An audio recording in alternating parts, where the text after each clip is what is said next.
نہ اکبر سے پوچھا، اگر لاجک ہو تو بولیے، منطق ہو تو بولیے، ورنہ کوئی بات نہیں. نہ اکبر سے پوچھا، نہ عباس سے پوچھا، نہ اونو محمد سے پوچھا، نہ حبیب سے پوچھا، اور نہ ہی 6 مہینے کے مجاہد علی اصغر سے پوچھا کہ تم بتاؤ کہ تمہاری نظر میں موت کیسی ہے. جب مقتل کا سینہ چیر کے آپ کو ولایت کا موتی دے رہا تو اپنی منقار معرفت سے اس کو چن لیجئے، ورنہ میرا اپنا مقدر جو نہ پہنچا پایا. کسی سے نہیں پوچھا امام نے. کس سے پوچھا؟ حسن کے وارث، حسن کے بیٹے 13 برس کے شہزادہ شہادت سے پوچھا کہ تم بتاؤ تمہاری نظر میں موت کیسی ہے.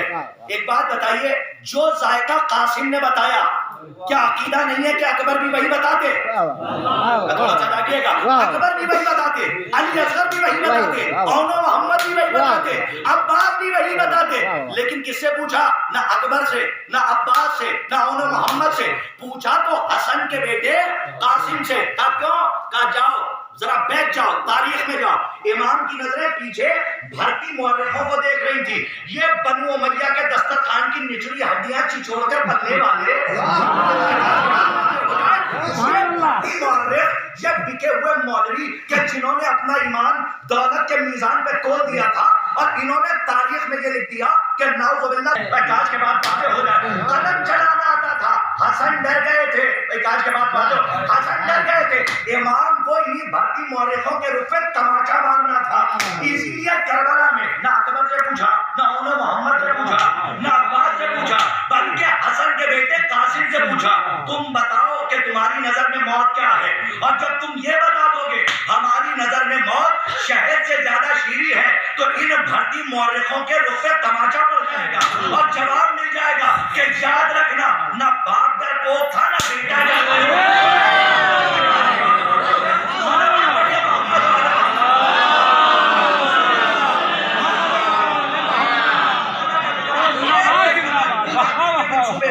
مٹی میں ملا دیتا ہے. اب اگر اجازت ہو تو 2 قدم آگے بڑھ جاؤں، اس لیے کہ ٹھنڈ کا موسم ہے. اور ماشاءاللہ یہاں تو یہ کہہ نہیں رہا ہوں کہ آپ کو کملی والے کا واسطہ کہ چادر سے ہاتھ نکالیے. ماشاءاللہ آپ کے دونوں ہاتھ برآمد ہیں اور آپ یا علی کہہ کے نعرہ لگا رہے ہیں. مولا آپ والا آخری بات سن لیجئے، جو آخری تبری نے کیا کیا لکھا لیکن امام کی حکمت پہ غور نہیں کیا. ارے کہاں میں بتاؤں کہ تبری نے علی کی دشمنی میں بھی قلم چلایا. ہر چیز کو پڑھنے ہی دیا جاتا. اور سنیے، جب تیسرے امام کا دور آیا بس یہیں سے کربلا پہنچنا. اور لیکن فضائل کا یہ رخ سن لیجئے، انشاءاللہ اس پہ بھی محظوظ ہوں گے. ہمارے یہاں سے پڑھا جاتا ہے لیکن شاید اس مجلس میں گتھی سلجھا دوں اور سارا اصال ثواب مرحوم کے نام اعمال تک. اس جملے کا ثواب اس میں کسی غیر کو اور کسی دوسرے کو شریک نہیں کرتا. جب میں یہ جملہ پڑھوں گا تو اس کا ثواب ہمارے برادر عزیز زہیر صاحب کی روح تک پہنچے گا. اب آپ اس کو سنیے گا اور بہت غور سے سنیے گا. زہیر صاحب کی روح تک جب میں آج کی مجلس میں یہ ثواب اس جملے کا ان کے نام اعمال کے سپرد کر رہا ہوں. یاد رکھیے گا، جب تیسرے امام کا دور آیا تو مطالبہ بیعت ہوا، وہاں سے خط آیا. آپ کا سناٹا کسی اچھے طوفان کی آہٹ ہے. سلامت رہیے، مولا آپ کو آباد رکھے. مجلس تمام ہے. وہاں سے خط آیا کہ ابھی جس کی بات ہو رہی تھی کہ وہ مارا گیا. سبحان اللہ. یہاں سے وہاں تک توجہ چاہ رہا ہوں، مطلع سے مقطع تک توجہ. وہ مارا گیا، فقیر شام مر گیا. اب اس کے بعد دوسری عبارت کیا تھی؟ کہا حسین مطالبہ بیعت ہے، تم بیعت کرو. یہی تو تھا. تو 2 تحریروں کو تبری جیسے لوگ دیکھ رہے تھے جن کے اندر معرفت نہیں تھی.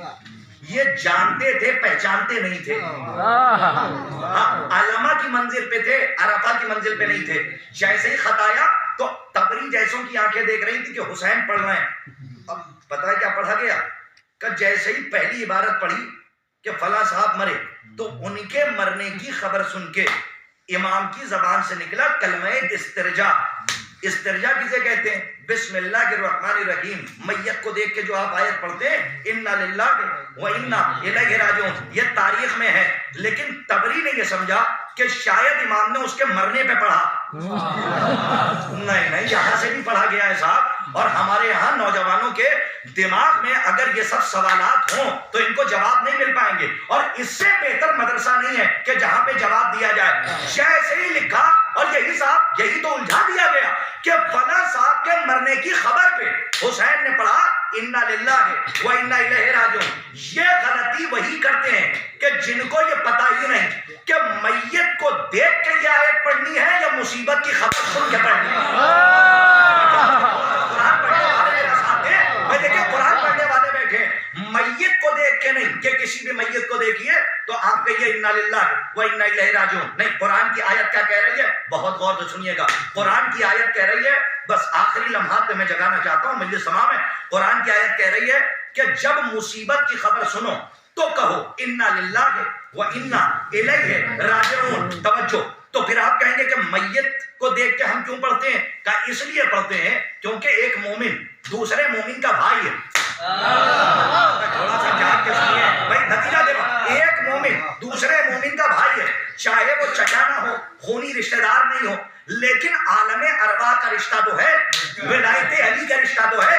اسی لیے کہیں پہ بھی مومن کے مرنے کی خبر مومن کے لیے مصیبت کی خبر ہوتی ہے کہ یہ ہمارا بھائی مرا ہے، اس لیے ہم کہتے ہیں انا للہ و انا الیہ راجعون۔ اب طبری نے کہا کہ لکھا تو ایک جملہ اور ہے کہ امام نے نعوذ باللہ ثم معاذ اللہ اس کے لیے رحمت کی دعا کی، اس پہ انشاءاللہ گفتگو کبھی اور ہوگی، لیکن پہلے اس کو سلجھا دیا جائے کیونکہ ہمارے یہاں سے بھی یہ پڑھا گیا، تو اس کو ختم کر دیا جائے تاکہ بچوں تک بات پہنچے تو شاید کوئی مومن خاموش نہ رہے۔ ایک نتیجہ آپ کے حوالے، امام نے اس کے مرنے کی خبر سن کے پڑھا انا للہ، اور قرآن کیا کہہ رہا ہے؟ قرآن کہہ رہا ہے کہ جب مصیبت کی خبر سنو تو کہو انا للہ و انا الیہ راجعون۔ کہاں لے جاؤں میں اس پڑھے لکھے مجمع کو؟ پہلے حدیث سن لیجئے، حدیث کیا ہے؟ کہ حدیث ہے امام کی، جا کے پڑھو، ایک نہیں کئی حدیثیں اور معتبر حوالوں کے ساتھ ہیں۔ امام فرماتے ہیں، کاش کہ اس حدیث کے ترجمے تک پہنچیے، امام فرماتے ہیں اہل بدعت کی موت کا دن مومن کے لیے عید کا دن ہے۔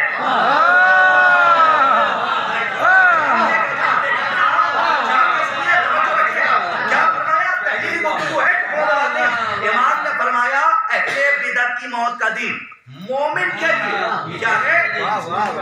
سبحان اللہ، اہل بدعت کی موت کا دن مومن کے لیے عید کا دن ہے۔ ابھی نہیں پہنچے آپ، مومن کے لیے ایک اشارہ کر جاؤں، مومن کے لیے عید کا دن ہے۔ اب 22 رجب کے کنڈے کی دلیل نہ مانگنا،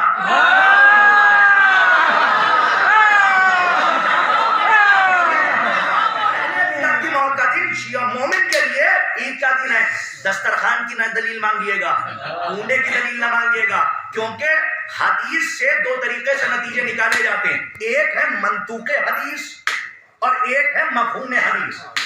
منطوق جو آن رائٹنگ ہو، توجہ کہ نام با نام لکھا ہو، مفہوم لکھا ہو لیکن مفہوم اس میں چھپا ہو، اور اس کے اندر یہی ایک حدیث ہے جو دلیل بنے گی دسترخوان کے لیے بھی اور ہمارے ہاں جو چیزیں ہوتی ہیں ان کے لیے بھی۔ عزیزان گرامی، اب ایک بات بتائیے، حدیث کہہ رہی ہے اہل بدعت کی موت کا دن مومن کے لیے عید کا دن ہے، تو جب مومن کے لیے عید کا دن ہے تو جو مرا تھا وہ بدعتوں کا امام،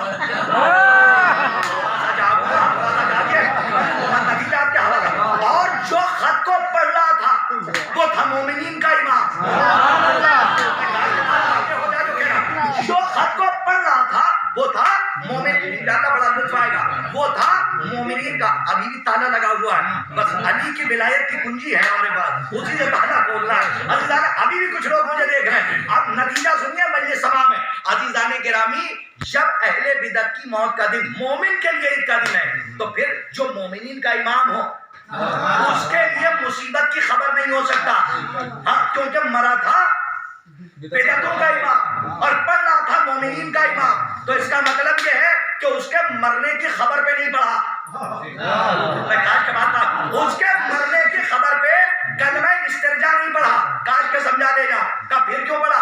کہ اسی علاقے میں محرم کی چاند رات کو، توجہ، محرم کی چاند رات کو اگر کوئی علامہ صاحب آ جائیں اور آپ کے گھر میں رک جائیں، آپ 10 دن تک انہیں گھر میں علم کی تکیہ لگا کے سلاتے رہیں، ان سے مجلس نہ پڑھوائیں، اور ایک دن کہیں کہ قبلہ چلیے مجلس ہو رہی ہے، اور قبلہ پوچھے پڑھیں گے کون، تو آپ کہیں گے بچہ پڑھے گا، کاش کے بات واضح ہو جائے۔ آپ کے علاقے میں علامہ ہیں لیکن وہ سو رہے ہیں، کوئی نہیں پہچان رہا، اب یہ بچہ پڑھے گا تو اچھا سلمہ پڑھیں گے، علامہ سنیں گے، کاش کہ میری بات واضح ہو جائے۔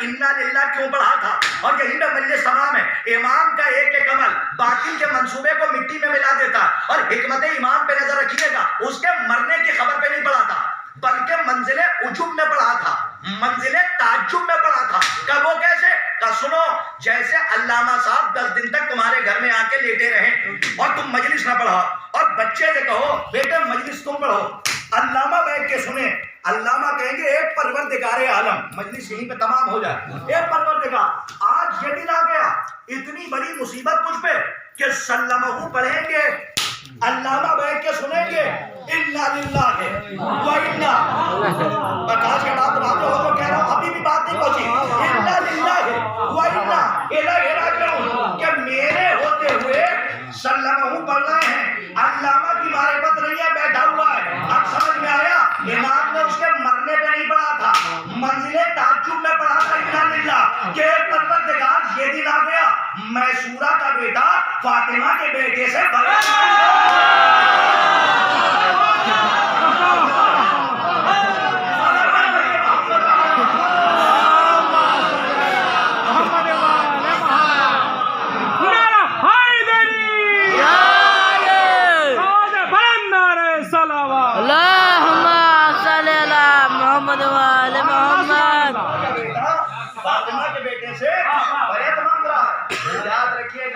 کتاب میں سب کچھ پڑھ کے یہاں سے پڑھ نہیں دیا جاتا، لکھا تو بہت کچھ ہے لیکن پڑھا وہی جاتا ہے جس سے حتق اہل بیت نہ ہو، آل محمد کے فضائل یہاں سے پہنچائے جائیں، جب اہل بیت میں زبان کھولی جائے۔ یہ جو امبیسڈر آیا تھا نا خط لے کر، جو خط لے کر آیا تھا، خط لے کر آیا تھا، جب یہ آیا تھا تو ذلیل کی طرف سے ذلیل آیا تھا، ہاں میرے سرکار جائیے ہسٹری آف اسلام کا مطالعہ کیجیے، امام نے اسے عزت ہی نہیں دی۔ انشاءاللہ سب اپنے اپنوں کو یاد کریں گے، ایسی حدیث سنانے جا رہا ہوں، اور یہ پریکٹیکلی لائف کی حدیث ہے، اسے یاد رکھیے گا، سوچ سوچ کے بولیے گا، میں پڑھ کے خاموش ہو جاؤں گا۔ جو آیا تھا خط لے کے، امام نے اس امبیسڈر کو، سفیر کوئی معمولی نہیں ہوتا، سفیر کو ٹھکرانے کا مطلب ہے، امبیسڈر کو ٹھکرانے کا مطلب ہے حکومت کو ٹھکرایا، امبیسڈر کو ذلیل کرنے کا مطلب ہے کہ آپ نے پوری حکومت کو ذلیل کیا، کیونکہ حکومت کی طرف سے آیا تھا۔ حدیث سنیے انشاءاللہ بڑا لطف آئے گا، توجہ سنیے، امام نے عزت نہیں دی، سرسری نگاہ سے دیکھا اور کہا جاؤ، کوئی عزت نہیں دی کہ بٹھایا ہوتا گھر میں بلا، نہیں، ذلیل کی طرف سے ذلیل آیا تھا۔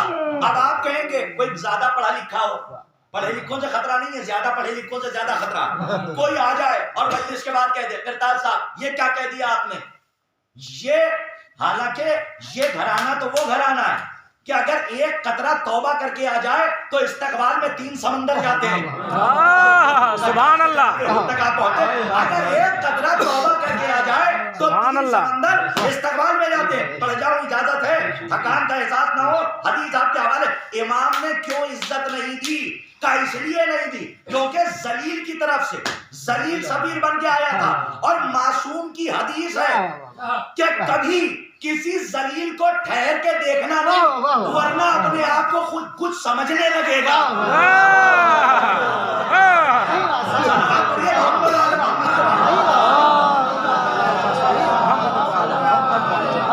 سبحان اللہ، سبحان اللہ، اسی حدیث کو پڑھ لیا تھا، تبھی تو کہا تھا جب کمینے عروج پاتے ہیں، آج بھی یہ یاد ہوتا، جب کمینے عروج پاتے ہیں اپنی اوقات کتنے کمزور ہیں یہ غبارے، چند سانسوں میں پھول جاتے ہیں۔ اللہم صلی علی محمد کبھی کسی ذلیل کو ٹھہر کے دیکھنا نہیں، ورنہ اپنے آپ کو کچھ سمجھنے لگے گا۔ امام کا ایک ایک عمل باطل کے منصوبے کو مٹی میں ملا دیتا ہے، مٹی میں ملا دیتا۔ عزیزان گرامی، بس میرا وقت تمام ہوا، اس لیے کیونکہ یقیناً قصر توحید کی طرف حاضری ہے، قصر امام حسین سے نکل کے قصر توحید کی طرف جانا ہے۔ حالانکہ حمیل بھائی کی طرف سے پوری اجازت تھی، ہم نے جب ان کو انٹرنیشنل ٹائم بتایا 45 منٹس، یہ انٹرنیشنل ٹائم ہے، اس کے اوپر نہیں جاتا کوئی، لیکن اگر اس کے یہ ذکر اہل بیت کا صدقہ ہے، جو 2 گھنٹے اور 3 گھنٹے بھی گفتگو ہو تو مومنین ذکر اہل بیت میں ایسا مہو ہوتے ہیں، ان کو خبر ہی نہیں ہوتی کہ باہر کیا ہو رہا ہے۔ سبحان اللہ، سبحان اللہ، اللہم صلی علی محمد و آل محمد. جاتے جاتے ایک پیغام ہے جو اپنے بچوں کو دے کر جا رہا ہوں کہ کبھی بھی یاد رکھنا، غیبت کبریٰ میں اپنے ایمان کی دولت کو بچا کر رکھنا. زندگی بھر جو کمایا ہے کبھی مت دینا. جان دے دینا، اگر جان بھی مانگے دنیا، تم سے بس اتنی گزارش ہے علی مت دینا.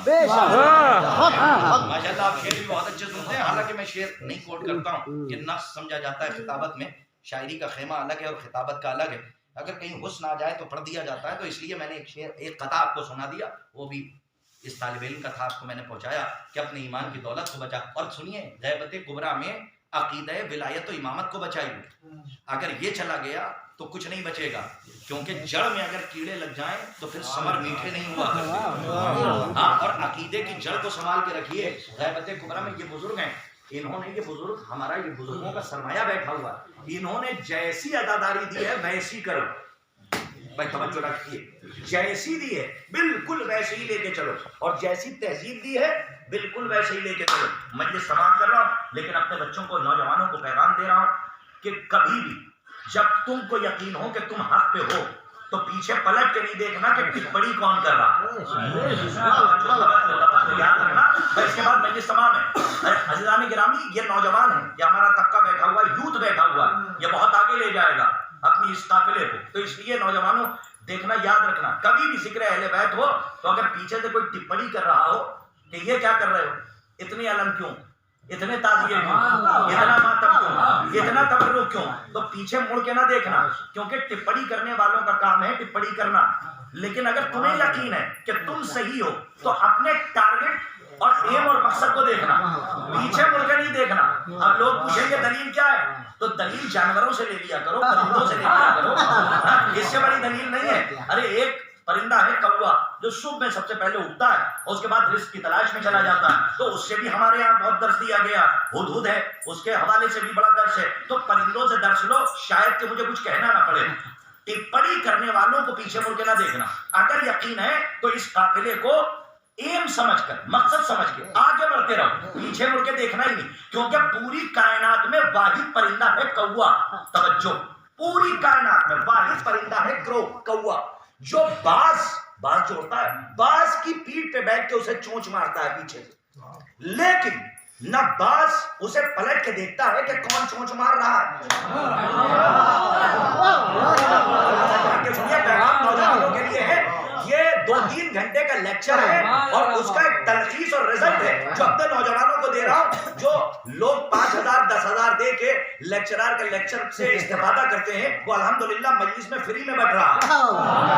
وہ فری میں لے کر جائیے. یاد رکھیے گا، پوری کائنات میں واحد پرندہ ہے کوا، گرو کہتے ہیں کوا.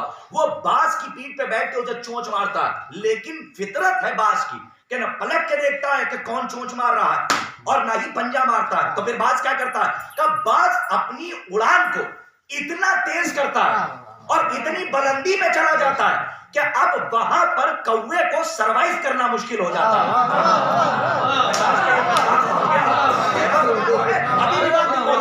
وہاں پر کوے کی سانسیں رکنے لگتی ہیں. کیا کیا اس نے؟ نہ پلٹ کے دیکھا، نہ اس نے پنجہ مارا، بس اپنے ایم اور ٹارگٹ کو دیکھتا رہا. اور باز چلتا چلا گیا، پیچھے سے یہ چونچ مارتا رہا، ٹپڑی کر رہا تھا نا، مار رہا تھا. اب جیسے ہی اوپر گیا تو اتنی بلندی پہ پہنچا کہ پیچھے کوے کو اس کی اوقات سمجھ میں آ گئی کہ اب اس بلندی پہ میں نہیں ٹھہر سکتا. اب یہی میں آپ سے کہہ رہا ہوں کہ اپنے آپ کو باز سمجھیے. ٹپڑی کرنے والوں کی اوقات کوے جیسی ہے. اپنے ایم کو نظر رکھ کے، ایم پہ نظر رکھ کے، ٹارگٹ پہ نظر رکھ کے اتنی تیزی سے آگے چلے جائیے اور اتنے کامیاب ہو جائیے، اس منزل پہ پہنچ جائیے کہ ٹپڑی کرنے والوں کو ان کی اوقات سمجھ میں آ جائے.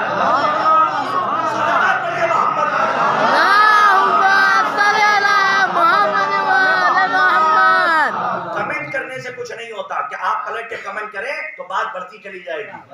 جہاں بولنے کا موقع ہے وہاں بولیے، زبردستی نہیں بولا جاتا. شوراہوں پہ کھڑے ہو کے بولنے والا عقل مند نہیں ہے، حق کے زہرا پر بولنے والا عقل مند ہے، حق کے اہل بیت پہ بولنے والا عقل مند ہے. اس لیے کہ جب اپنی زندگی کو کتابوں میں صرف کر دو گے تو جب ہندا والے بولیں گے تو حمزہ والے خاموش نہیں رہیں گے.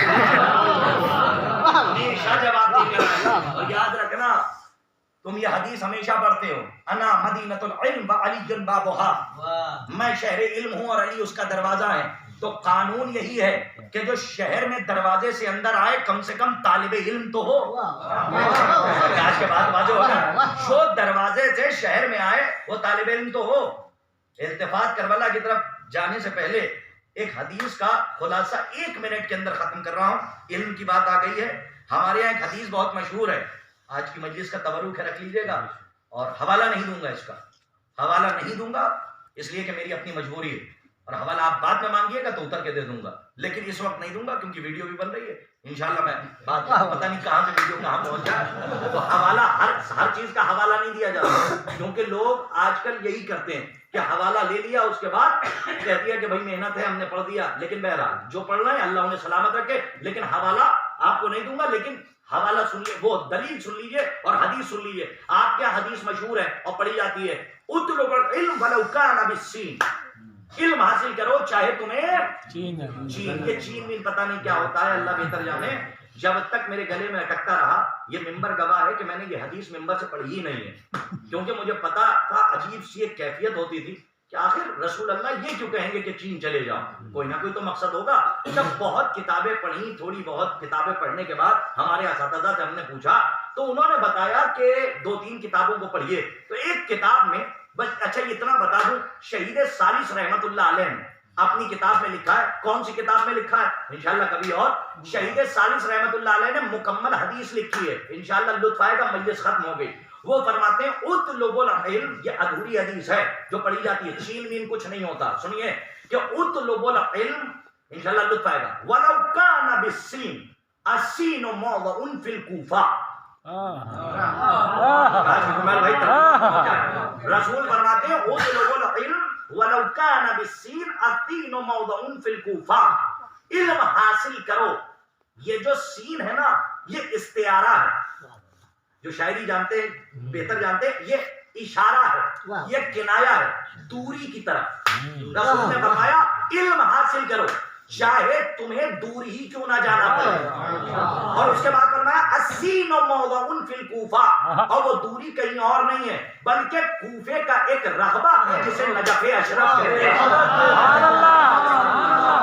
ابھی بھی کچھ لوگ مجھے دیکھ رہے ہیں، یہ نتیجہ دے گا، اس سے مراد نجف اشرف ہے. اب آپ سمجھے، ارے کامن سینس ہے، عقل اللہ نے دیے. سوچنا چاہیے کہ جب شہر علم کا ایڈریس بتائے گا تو چین نہیں بھیجے گا، باقی شہر علم.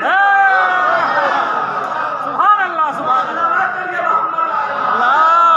صلی علی محمد. ہم نہ ملے سوائے ہمیں مظلوم کربلا. ایک ہمارے دوست، ایک ہمارے بھائی، برادر بزرگ، جن کے اصالہ ثواب کے سلسلے سے مجلس منعقد ہے. ظاہر سی بات ہے کہ ذاکر حسین تھے، مولا کے غم میں روتے تھے، لوگوں کو رلایا بھی، مصائب پڑھا، مومنین نے گریہ کیا. خدا کی قسم